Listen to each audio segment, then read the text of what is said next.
जय श्री हरि। बंधुओं, आज का विषय है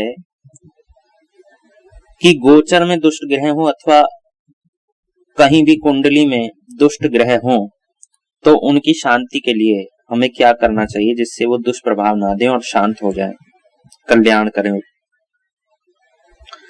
तो उसके लिए भविष्य पुराण अध्याय 56 में लेके चलते हैं। ब्राह्म पर्व में क्या कहा गया है? अपनी जन्म राशि से दुष्ट स्थान में स्थित ग्रहों की प्रसन्नता तथा शांति के लिए ग्रह की समिधाओं से हवन करना चाहिए। ये समिधाएं प्रादेश मात्र लंबी होनी चाहिए। प्रादेश मात्र बंधुओं संभवतः 6 इंच की होंगी। सूर्य के लिए अर्क के पेड़ की, चंद्रमा के लिए पलाश की, मंगल के लिए खदिर की, बुध के लिए अपामार्ग की, बृहस्पति के लिए पीपल की, शुक्र के लिए गूलर की, शनि के लिए शमी की, राहु के लिए दूर्वा की और केतु के लिए कुशा की समिधा ही हवन के लिए प्रयोग करनी चाहिए। तो इन समिधाओं का हवन करने से ये नवग्रह जो हैं हमारे शांत होते हैं। ये तो था हवन से शांति। अगला बताते हैं कि दक्षिणा क्या देनी चाहिए, इन ग्रहों की क्या दक्षिणा है, यह भी भविष्य पुराण के अनुसार बताते हैं। तो सूर्य के लिए उत्तम गौ की दक्षिणा, चंद्रमा के लिए शंख की दक्षिणा, मंगल के लिए लाल बैल, बुध के लिए सुवर्ण, बृहस्पति के लिए वस्त्र युगल 2 वस्त्र, शुक्र के लिए श्वेत अश्व घोड़ा, शनि के लिए काली गाय, राहु के लिए लोहे का पात्र और केतु के लिए छाग। तो ये क्रमशः 9 ग्रहों की दक्षिणा है। अब ये तो हो गया हवन और ये हो गई दक्षिणा। आपने हवन कराया और आप इनकी दक्षिणा भी संबंधित व्यक्ति को, ब्राह्मण को दे दें तो बहुत उत्तम। अब तीसरा है इनसे संबंधित इनका भोजन। तो सूर्य के लिए गुड़ और चावल, चंद्रमा के लिए घी मिश्रित खीर, मंगल के लिए हविष्यान्न, बुध के लिए क्षीर अन्न, दूध का अन्न,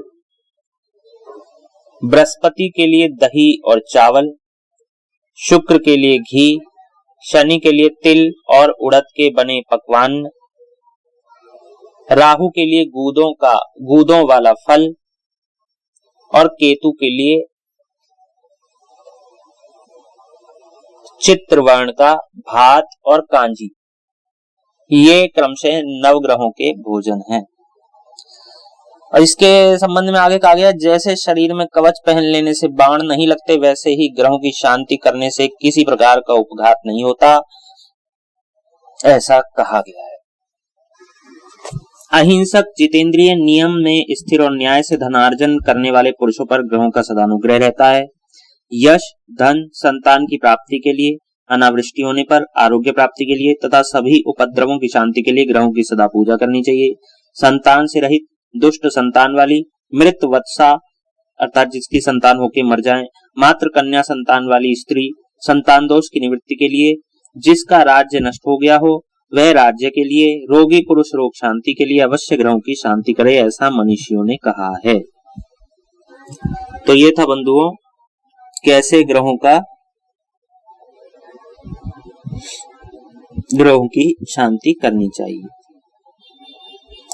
आगे ब्रह्मा जी बताते हैं, आकृष्णेन इमं देवा इत्यादि नवग्रहों के अलग अलग मंत्रों से एक एक ग्रह के नाम से समिधा, घृत, शहद और दही की 108 अथवा 28 आहुतियां दे तथा ब्राह्मणों को भोजन कराएं, उन्हें यथाशक्ति दक्षिणा दे।